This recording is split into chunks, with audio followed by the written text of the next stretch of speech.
Well, guys, I had fun. I had fun talking about my favorite music of the year. We had fun. Now it's time to talk about the worst music of the year. And to be honest, in terms of how bad music got this year, it wasn't the worst year, honestly. This list was actually, nicely enough, this list was kind of difficult. There weren't really a whole lot of albums I hated this year. There were definitely a lot of albums I found very mediocre, but there weren't as many that were just hatefully terrible. There have been other years. In fact, honestly, the last 2 years, the worst list was a lot easier to make. This year, there were kind of a couple filler spots, honestly, which I'm not complaining about because it's nice for me. I didn't have to sit through as much shit. I kind of didn't feel like it. There were plenty of records this year that I heard were terrible that I was just like, I'm not going to deal with that. But then there were ones that I heard were terrible that I was like, I want to see how bad it is. So I do have some pretty shitty takes and I have some pretty shitty uh, albums to talk about here. There's some that are going to piss you off. Um, I don't really know if there's any take that is going to be that angering, but there are a couple that I know some fandoms are not going to be too happy with, but we'll get into those when we get there. But yeah, this worst list, it wasn't the easiest to make, but I did pull through, and I do have 10 pretty shitty albums to talk about here. I will, by the way, I'll give you guys a couple honorable mentions. Most of these honorable mentions are more just kind of mediocre records, like From a Bird's Eye View by Corday, or Funk Wife Bounces Volume 2 by Calvin Harris, or Special by Lizzo. Sorry, that one's going to probably make some people mad. Lost Souls, Vori, another one that'll make some people mad, Diaz Forever by Gunna, and the biggest waste of time I had the whole year, Feed the Streets 3 by Roddy Ricch. Those are my honorable mentions for you guys. Nothing that terrible. But yeah, let's dive in. Here are the top 10 worst albums of 2022. Kicking off the list, we're gonna go filler for the number 10 spot because I got Pink Hearts by Sofego. I don't care about Sofego. I don't like Sofego. I never have liked Sofego, and yet I didn't like this album. The most entertaining part about this album, and kind of the reason I actually listened to it though, was because of the way this whole thing happened, where Travis Scott, with his Cactus Jack label, was like, okay, we're gonna get Sofego the start he deserves. He's coming up. He's up next, and they waited 2 years to actually give him a debut album, and the album didn't even chart on the Billboard. It was a huge commercial flop, one of the biggest commercial flops I've ever seen, and they really fumbled Sofago's career. They definitely shouldn't have put that shit on pause. But yeah, if we're talking about this record as a whole, it's boring, it's unoriginal, it doesn't really have anything fun about it. As a record and as a guy who's supposed to be kind of fun, high energy music, I found myself pretty sleepy the entire album. There are some okay features. I guess it's not good, but it's not like memorably bad. And honestly, if I didn't do YouTube, I probably would have completely forgot I even sat through it. Number nine. Number nine is actually going to make some people mad because I like this guy and I like this artist, but I did not like this album, and that is 7220 by Lil Durk. I'm sorry, I'm going to make some people mad there. I no, this album was not for me. It wasn't. I've complained about it already, the repetitiveness of modern trap music, but this album just embodied it for me. The same fucking heavy piano trap beat where Lil Durk raps about the same shit over every song. It is an impressively repetitive record, like an annoyingly repetitive record. Like, it's not just, okay, whatever, this album keeps the same. No, I got so mad by the end of this album and how repetitive it was. And it has Morgan Wallen on it. There's nothing to like about this record. There are a couple bangers, I will admit. But for an artist that I feel like was so naturally good at making bangers, I don't really know why 7220 was such a failure of a record. And I didn't really go to any of the deluxes or anything. I don't know why I would have. I found this record impossibly dislikable, and it had more, like I said, it had Morgan Wallen on it, so that made it like a lot worse. I know some people really enjoyed it, and if you like Lil Durk and you really like him, you might get into this record. But as a guy who was kind of interested to see where Lil Durk was going to take his career, 7220 is the most boring and lame way he could have kept going. It's quite a snooze fest. 8 is a weird take because a lot of people are going to tell me it shouldn't be on the list, but I don't know why it shouldn't be. Because my number 8 spot, fuck, I can't believe he made it, but Donda 2 by Kanye West. Yeah. Here's the thing about Donda 2 for me. I know this record isn't really finished. I understand that. But also in the same regard, like, neither was Donda, and maybe not to as high of a degree, but I don't really feel like it's my place to really call an album unfinished because it's kind of up to Kanye if this is finished or not. Like, I can tell you how bad all the mixing is and everything, but he could have thought that mixing was great. We don't really know because it's his opinion if the album is done or not. And I don't really have a restriction on streaming. I don't count an album if it's released on Spotify. That's not my counting. My counting is it's released to some capacity. And yeah, it was released to some capacity over a motherfucking stem player. So it's a very weird pick, but there's no reason I shouldn't put it. I really dislike this album though. Beyond the fact that this album is completely unfinished, a complete unlistenable mess. From the fact that Kanye completely ruins everything about the first Donda with an incredibly toxic, nihilistic record where he's not even really putting in the effort to give any fun verses or anything really creative. And even the tracks that I kind of like on this record, I don't really give a fuck if anything on this record is finished because most of the tracks on this album that kind of saw full releases didn't come out nearly as good as I think they could have. As a whole, this record feels like a desperate, sad, pathetic cry for help and a very weird sequel to Donda that nobody asked for, nobody needed, and damaged the meaning of Donda quite a lot. And in retrospective, seemed like a bit of the first step in the greatest downward spiral Ye has ever had. As much as I understand that there are concepts and there are tracks that are kind of cool on this record, Donda 2 is dog shit on all regards and is a terrible record that I think Kanye should be embarrassed of. And I think as a fan, I'm a little embarrassed of, and a really unfortunate moment in his career. Number 7 is the easiest target on the list. It like truly is. I mean, actually, it's probably the second easiest. There's another one that's a really easy target for me. But yeah, seventh worst album of the year is the Come Home, the Kids Miss You, Jack Harlow. It's not. I don't dislike Jack Harlow, but I don't like this album. I will say I did kind of like this record when it came out, but after re-listening to it, it's not. No. From the very bland, very high attempts to be classy, but just boring production, to Jack Harlow just kind of being an annoying white frat boy across the whole record, where he doesn't really ever try that hard, but he doesn't put in so little effort that it's dislikable. This album almost hits the point of just being commercially passable, but it's not.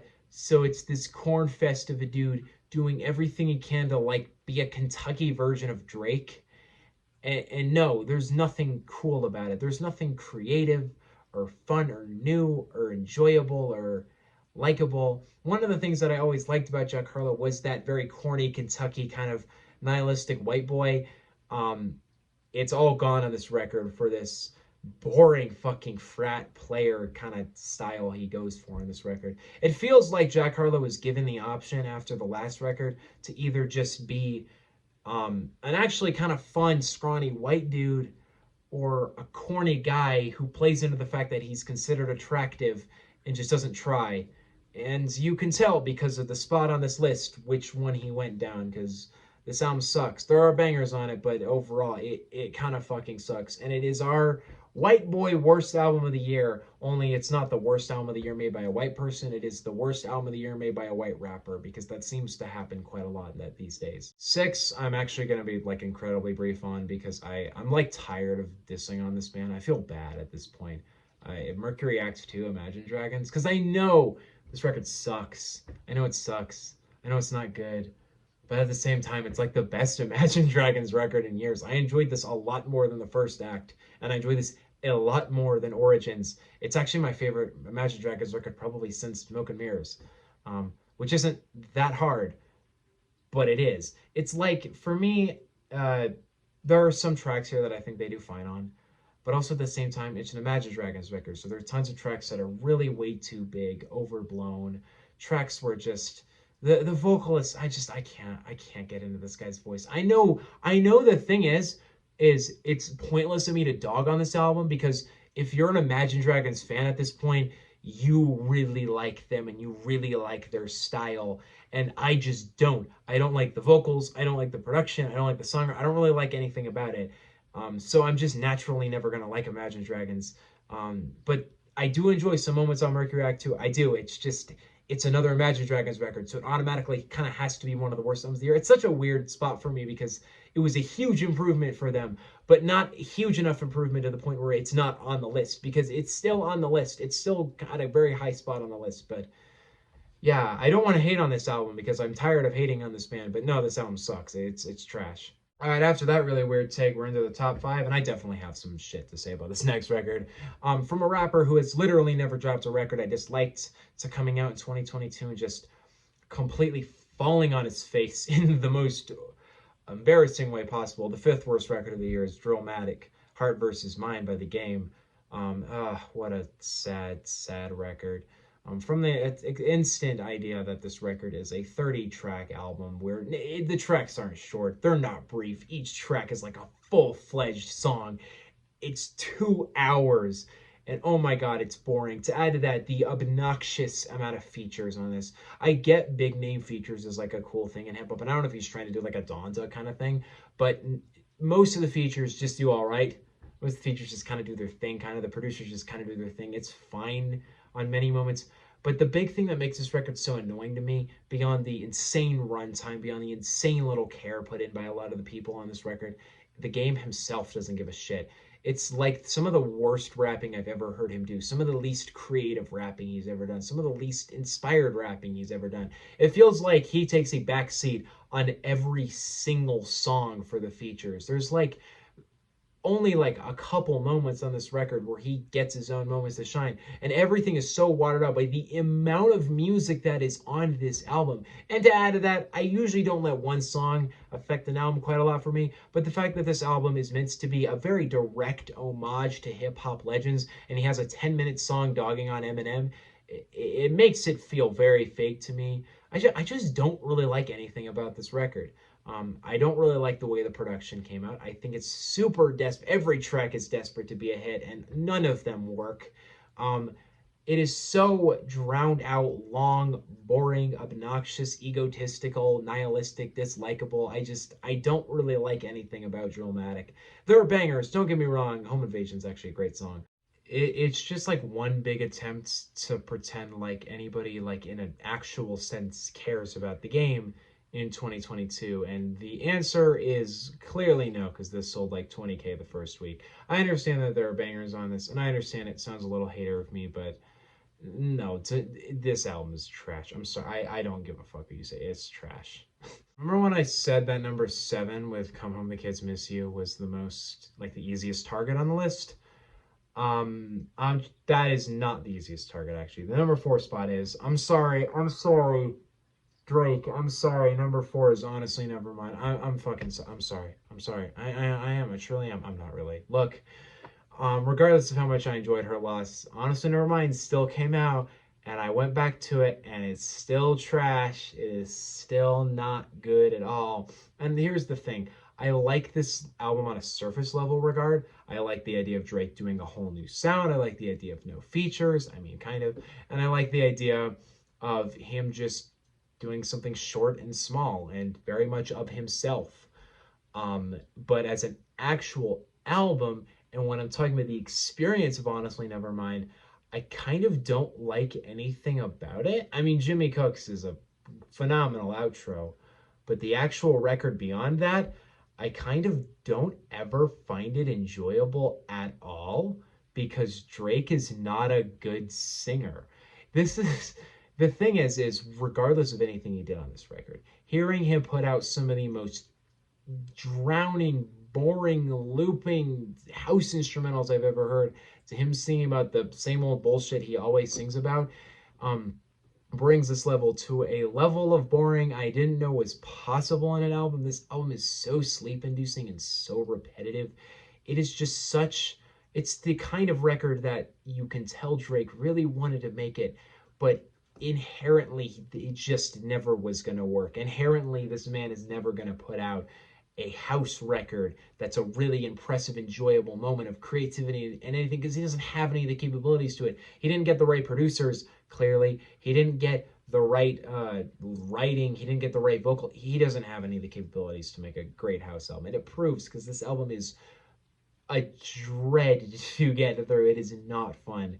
And yeah, regardless of how much fun her loss was, honestly, never mind. It still happened, and it's still fucking trash, and it still remains. If I'm being honest at this point, I think I have to call this my least favorite Drake album. I truly think this is the least enjoyable Drake record up to this point. And yeah, I don't want to dog on Drake more than I do, But honestly, never mind. It's fucking trash. This album sucks. Top three worst albums of the year. Yippee! X by Ken Carson is number three. This album is trash. Look, I understand that the Ken Carson fans are gonna hate this comment, but oh my god, have I ever heard? I've never heard a rapper so desperately trying to rip off another rapper's style and just not get it right at all. This album made me appreciate Whole Lotta Red so much more, actually, because it made me realize how much more enjoyable that record is by Cardi's like energy and his style, and the beats are way better on the record. Like the production on X is absolute trash. These beats are so poorly put together. I don't know who the fuck said this shit should be dropped.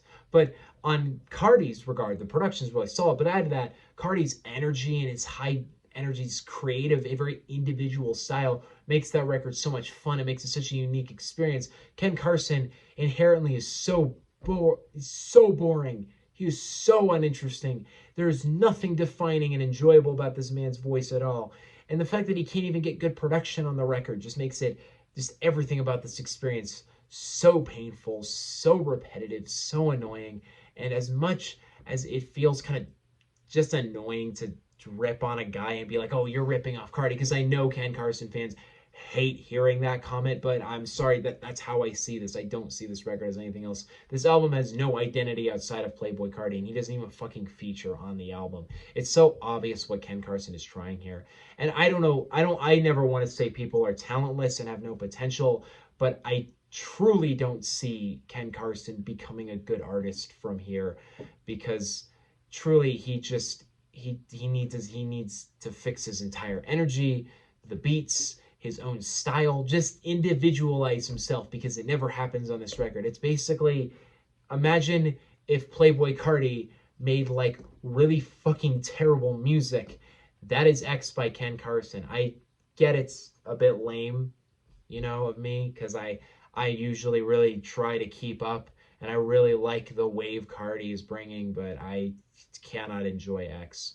And I actually kind of enjoy Destroy Lonely, so take that as you will, Ken. This album sucks. I'm sorry, it's trash. If I was going to be basic, I would have put the number two album at the number one spot, because it's probably the most universally hated record on here, but I decided it wasn't quite the worst album of the year. Goddamn Machine Gun Kelly, Mainstream Salad is my second worst album of the year. I was close. It was close to giving this worst album of the year. It's not good, guys. It's not good. And it's not shocking it's not good. Nobody thought it was good, but why is it here? Why is it real? Like, I've seen this man try so many different things, and he's never good at any of it. He sucked at rapping. He sucked at like pop rap or whatever. And he sucks at pop punk. I actually kind of want him back in rap. I'm kind of like, hey, let's leave the pop punk people alone, dude. Just stick to making shitty white boy rap, because what you're doing over there is damaging. It's makes me so mad, because everything that you could possibly enjoy about this album as a punk fan is found in any other punk artist. There's nothing individual about MGK. He's a straight up ripoff. And what makes it so annoying is it's easily probably the biggest punk record of the year. It is the least creative, least enjoyable, least well produced, annoying, repetitive, ear grating album I heard this year. I cannot enjoy it. And look, I will try with Machine Gun Kelly at any chance I have, because I like an artist willing to move around and try different things, but this man cannot seem to find a thing he's actually fucking good at. He just can't. And maybe it's his voice is just as inherently annoying to me, but him trying his foot in pop punk for the second time, it's not good. It's trash, it's annoying, it's angering, and it has a song named fucking Emo Girl on it. I get it's like an easy ass target to just shit on Machine Gun Kelly, but this man is truly one of the worst mainstream artists out. He may be my least favorite, like high end mainstream artist, because I truly can't like this guy. I just can't.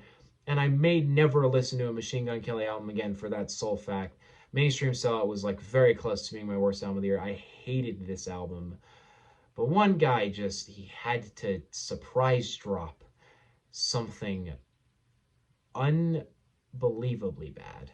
All right, the worst album of the year. What is it? Who does it go? Who does it go to? Who gets it this year? Well, the worst album of the year is also the biggest fall off I think I have ever seen in hip hop. This man went from having the number one song of the summer of 2020 to selling 16K first week on this record. Surprise drop from the homophobe, dumbass murderer himself. The worst album of the year. Congratulations to DaBaby for Baby on Baby 2, because oh my lord, what a piece of dog shit. In the nicest sense possible. What the fuck? Look, when we're talking about DaBaby and what he's done and how this man used to make very not taken seriously, but stupid bangers, stupid fun tracks where he was just rapping about dumb shit over basic ass beats. It was not good, but it was fun on an inherent sense, to the point that we now realize, oh, this man actually doesn't know how to change a thing about his style. And it seems to get like way worse on this record. His production value is in the dump on this album. The production on this album, the mixing, it is nightmarishly terrible. DaBaby's rapping and creativity is in the gutter. It's nothing he does on this album that I find enjoyable. There's just no moment on those two regards of the production or the rapping or the writing that I can find enjoyable by this record. I can't find a moment where he did something creative or likable or fun. And then the worst element to this record is how desperate it is to be big. He is trying everything he can to have big hits. He is talking all this shit about fucking Megan Thee Stallion, talking all that bullshit. Trying to basically go back on his apology for the homophobic shit, which is crazy to me because he apologized and he said he was sorry, but now he's saying, no, I'm not sorry. It's ridiculous. It's ridiculously terrible. It's actually impressive how it's not just a bad album. It's not just an unenjoyable, poorly produced, poorly mixed album with really nothing good about it. It's an embarrassing album. And it is coming from an artist who used to be one of the biggest artists in the rap industry not long ago, like a year ago, to the point now where this man is putting out some of the worst hip hop music I've heard. This album is unbelievably terrible. It was my worst album of the year. It could not be. Congratulations, you piece of shit, DaBaby. You get it. You get the worst album of the year. Also the worst cover art of the year. What the fuck? Hey, what are your guys' worst albums of the year? Let me know in the comment section below. We got the worst songs of the year next, which is always kind of a fun one because it's just me making fun of songs that were terrible ideas that were gonna be bad and then they ended up being terrible. It's a pretty quick one. But yeah, and your list is almost done. See you guys in the worst albums of the year. Peace out. Bye.